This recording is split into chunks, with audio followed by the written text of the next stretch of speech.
الکه چې د تشهد په باره کې دا مشهوره ده چې دا په معراج کې نبی علیہ السلام ته ورکړی شوی او په دې طریقه باندې چې رسول الله مبارک الله رب العزت ته عاجزي پیش کړه، التحیات لله والصلوات والطیبات.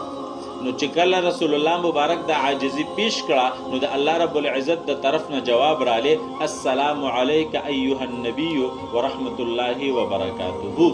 چې کله د الله د طرف نه دا سلام رالی رسول الله مبارک جواب ورکو، السلام علینا وعلى عباد الله الصالحین. وی کله چې د الله او د رسول الله په منځ کې دا مکالمه فرشتو ولیدا نو هغه ویل اشهد ان لا اله الا الله واشهد ان محمدا عبده ورسوله. نو د دین تشهد څه شو؟ تیار شو.